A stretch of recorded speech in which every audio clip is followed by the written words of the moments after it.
Hello students, welcome to my YouTube channel NRG commerce classes. Students, ये मेरी second video है, ठीक है, जो कि मैं फर्स्ट वीडियो बना चुका हूँ BST क्लास 11 के लिए, जिसमें मैंने डिस्कस किया था क्लास 11 BST का सिलेबस, जो 2025-26 CBSE के अकॉर्डिंग था। ठीक है, तो सिलेबस मैंने डिस्कस कर लिया था। अब उसी सिलेबस के अकॉर्डिंग चैप्टर फर्स्ट मैं डिस्कस करने जा रहा हूँ। चैप्टर फर्स्ट का पहला टॉपिक है कॉमर्स।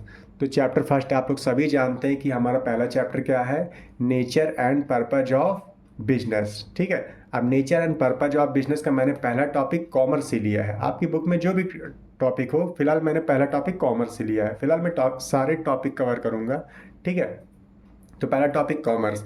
अब इस टॉपिक फर्स्ट में हम लोग क्या क्या कवर करेंगे, कॉमर्स का कॉन्सेप्ट और साथ में फंक्शन, कॉन्सेप्ट और फंक्शन। ओके, चलिए स्टार्ट करते हैं। तो देखिए, कॉमर्स का कॉन्सेप्ट क्या कहता है। Commerce is a wide term consisting of all those activities which are necessary for sale, transfer और exchange of goods and services. Overall commerce एक ऐसी चीज़ है जिसमें क्या होता है, सेल होता है, समझना ध्यान से, सेल होता है, ट्रांसफ़र होता है और एक्सचेंज होता है। सेल, ट्रांसफ़र और एक्सचेंज किन चीज़ों का, गुड्स एंड सर्विसेज का। यानी गुड्स और सर्विस को क्या कराना है, सेल कराना है, ट्रांसफ़र कराना है और एक्सचेंज कराना है। ठीक है, इसलिए मैंने यहाँ पर अलग से लिख दिया है STE, सेल, ट्रांसफ़र और एक्सचेंज किन चीज़ों का, गुड्स एंड सर्विसेज का। ओके, यानी सेल, ट्रांसफ़र, एक्सचेंज कराना है, या तो बेचो या तो ट्रांसफ़र करो या फिर एक्सचेंज करो, किसे, गुड्स और सर्विस को। ठीक है, लेकिन क्या गुड्स और सर्विस को क्या ऐसे ही सेल करा देंगे, ऐसे ही ट्रांसफ़र करा देंगे, ऐसे ही एक्सचेंज करा देंगे। कुछ चीज़ें इसमें हेल्प करेंगी। कौन हेल्प करेगा, टर्म्स कंसिस्टिंग, ये जो मैंने अंडरलाइन कर रखा है, ठीक है, कि कॉमर्स में सेल, ट्रांसफ़र और एक्सचेंज कराने के लिए कौन कौन से टर्म्स काम करेंगे, तो वो टर्म्स मैंने नीचे लिखे हुए हैं। इन्हीं टर्म्स को फंक्शन भी बोला जाएगा। इसका मतलब अगर आप टर्म्स पढ़ लेंगे तो ऑटोमेटिक आपका फंक्शन भी तैयार हो जाएगा। ठीक है, अगर लिखने को है right the function of the commerce, तो यही आप लिखेंगे। ठीक है, यानी टर्म्स और फंक्शन बोथ आर सेम।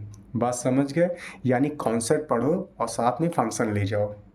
मेरी बात समझ रहे हो ना, कि एक साथ दो टॉपिक कवर हो रहे हैं। ठीक, तो इसीलिए मैंने आपकी डेफिनेशन में यहाँ पर देखिए हाईलाइट कर रखा है, टर्म्स कंसिस्टिंग को ध्यान रखिएगा और साथ में सेल, ट्रांसफ़र और एक्सचेंज को। यानी दो नोट मैंने बनाए हैं, एक टर्म्स कंसिस्टिंग का और साथ में सेल, ट्रांसफ़र और एक्सचेंज का। तो सेल, ट्रांसफ़र और एक्सचेंज ये मैंने लिख दिया है। किस चीज़ का सेल, ट्रांसफ़र, एक्सचेंज करना है, गुड्स एंड सर्विस का। यानी गुड्स और सर्विस को बेचना है, ट्रांसफ़र करना है या फिर एक्सचेंज करना है। बात समझ में आई। लेकिन गुड्स एंड सर्विस को सेल, ट्रांसफ़र, एक्सचेंज करेंगे तो हेल्प कौन करेगा, टर्म्स का आपकी हेल्प करेंगे। तो कौन कौन से टर्म्स हैं, चाहे टर्म्स बोलो चाहे फंक्शन बोलो, बोथ आर सेम। समझ गए। तो पहला टर्म्स है पर्सन। देखिए, गुड्स और सर्विस को प्रोवाइड कराने वाला एक पर्सन होता है और यूज करने वाला एक पर्सन होगा। तो प्रोवाइड कराने वाला पर्सन कौन होगा, प्रोड्यूसर, और यूज करने वाला पर्सन कौन होगा, कंज्यूमर। तो पर्सन वाली हेडिंग में आपको क्या याद रखना है, link between producer and consumer. मैंने बहुत ही शॉर्ट नोट आपके लिए बनाई, बहुत आसानी से याद हो सके आपको। तो पर्सन की हेडिंग में क्या याद रखना है, link between producer and consumer. Producer क्या कराएगा, गुड्स एंड सर्विस को इससे कोरिलेट करके पढ़ते रहना। ठीक है, तो पर्सन में हमें क्या याद रखना है कि प्रोड्यूसर और कंज्यूमर, गुड्स एंड सर्विस को प्रोड्यूसर प्रोवाइड कराएगा और कंज्यूमर यूज करेगा। बात समझ गए। अब प्लेस पे आइए। देखिए, गुड्स एंड सर्विस का क्या होता है, क्या ये एक ही प्लेस पे बनते हैं, यानी प्रोवाइड कराए जाते हैं और एक ही प्लेस पे ये कंज्यूम हो जाते हैं, ऐसा पॉसिबल नहीं है। ठीक है, देखिए, गुड्स एंड सर्विसेज जहाँ से प्रोवाइड कराई जाती हैं, तो पूरे देश में क्या करना है, देश में क्या विदेश तक भी इसको भेजना पड़ता है, उसके लिए ट्रांसपोर्ट यूज किया जाता है। तो प्लेस में आपको क्या याद रखना है, use of transport from one place to everywhere. यानी गुड्स एंड सर्विसेज के लिए क्या आपको यूज करना है, ट्रांसपोर्ट। ट्रांसपोर्ट क्या करेगा, एक प्लेस से दूसरे प्लेस तक ले जाएगा, जिससे आपका गुड्स क्या हो सके, सेल हो सके, ट्रांसफ़र हो सके या फिर एक्सचेंज हो सके। तो प्लेस वाली हेडिंग समझ में आ गई। और पर्सन वाली हेडिंग में क्या समझना था कि गुड्स एंड सर्विस को यानी प्रोवाइड कौन कराएगा, प्रोड्यूसर, और यूज कौन करेगा, कंज्यूमर। ठीक है, नेक्स्ट आते हैं टाइम। गुड्स एंड सर्विस, देखिए ये गुड्स एंड सर्विसेज जब रेडी होती हैं किसी के लिए तो क्या उसी दिन बनती हैं और उसी दिन यूज हो जाती हैं? ऐसा पॉसिबल शायद नहीं है। ठीक है, क्यों? क्योंकि अब जैसे माना कि कोई प्रोडक्ट, जैसे मैं स्केल से पढ़ा रहा हूँ, क्या ये स्केल जिस दिन बनी होगी उसी दिन बिक गई होगी? ऐसा नहीं है ना। जिस दिन बनी होगी फिर स्टॉक में रखी होगी, फिर बिकी होगी, फिर मेरे पास आई होगी। ठीक है, इसी तरह तो जो गुड्स एंड सर्विसेज होती है टाइम लेते हैं, और जब तक वो बिके ना तब तक उन्हें ज़रूरत किसकी पड़ती है, वेयर हाउस। तो टाइम वाली हेडिंग में आपको क्या याद रखना है कि वेयर हाउस क्या हेल्प करेगा, सेलिंग गैप को हटाएगा। सेलिंग गैप का मतलब ये होता है कि जब से वो बना है और बिकने तक का जो बीच का गैप है तब तक गुड्स कहाँ रहेगा, वेयर हाउस में रहेगा। अब बात समझ में आ गई। तो टाइम वाली हेडिंग में क्या याद आपको रखना है, वेयर हाउस। और वेयर हाउस किसके लिए होता है, selling time gap, time gap को कवर करेगा। ठीक, नेक्स्ट आता है रिस्क। तो गुड्स एंड सर्विस, ठीक है, गुड्स एंड सर्विस में रिस्क भी होता है। ज़रूरी नहीं कि जो बनाया गया है कि कंज्यूमर के लिए और वो उसको यूज करे, ठीक है, ना यूज करे तो सब वेस्ट जाएगा ना। इसलिए रिस्क में किसकी ज़रूरत पड़ती है, इंश्योरेंस की। इंश्योरेंस क्या करेगा, रिस्क कवर करेगा। तो गुड्स एंड सर्विस से अगर कोई रिस्क क्रिएट होती है तो उसे कवर कौन करेगा, इंश्योरेंस। तो रिस्क वाली हेडिंग में आपको इंश्योरेंस ध्यान रखना है। ठीक है, नेक्स्ट एक्सचेंज।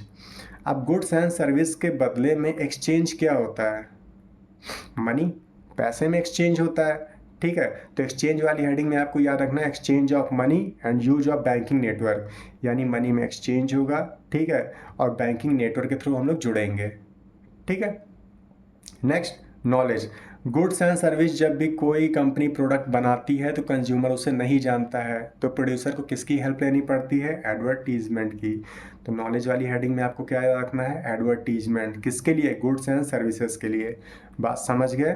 तो ओवरऑल पर्सन की हेडिंग में क्या याद रखना है आपको, प्रोड्यूसर एंड कंज्यूमर, यानी गुड्स एंड सर्विस को बनाने वाला प्रोड्यूसर और यूज करने वाला कंज्यूमर। ठीक है, ये पर्सन की हेडिंग। प्लेस में क्या याद रखना है, गुड्स एंड सर्विस को ट्रांसपोर्ट के जरिए एक प्लेस से दूसरे प्लेस तक ले जाया जाएगा, ये प्लेस की हेडिंग में आ गया।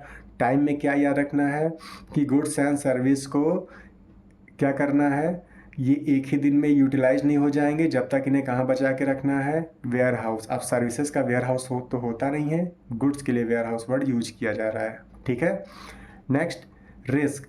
गुड्स एंड सर्विस में रिस्क इन्वॉल्व होता है कि अगर ये यूटिलाइज ना हुई तो वेस्ट जाएंगी, इसलिए रिस्क को कवर करने के लिए किसका यूज किया जाता है, insurance. Next, goods and service में एक्सचेंज का क्या मतलब है, गुड्स एंड सर्विस एक्सचेंज में क्या किसके बदले एक्सचेंज होगी, मनी के बदले में, और जिसके जरिए हमें किससे जुड़ना है, बैंकिंग नेटवर्क से। ठीक है, नेक्स्ट, गुड्स एंड सर्विस में नॉलेज का क्या मतलब है, देखिए गुड्स एंड सर्विस जितनी भी हैं मार्केट में आपको क्या कराना पड़ेगा, प्रमोट कराना पड़ेगा। प्रमोट कराने के लिए आपको एडवर्टीजमेंट की हेल्प लेनी पड़ेगी, तभी तो लोग आपके प्रोडक्ट और गुड्स को जानेंगे। ठीक है, कि कौन कौन सी सर्विसेज आप प्रोवाइड कराते, गुड्स प्रोवाइड कराते, तो आपको क्या याद रखना है, एडवर्टीजमेंट किसके लिए, गुड्स एंड सर्विसेज के लिए।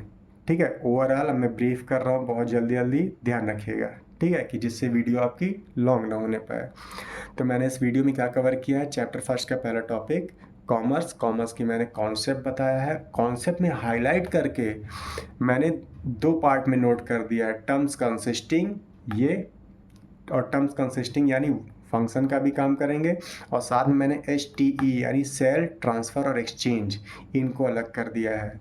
ठीक है, एक बार फिर से कॉन्सेप्ट पढ़ लीजिए, कॉन्सेप्ट पढ़ लीजिए कॉमर्स का। Commerce is a wide term consisting of all those activities which are necessary for sale, transfer and exchange।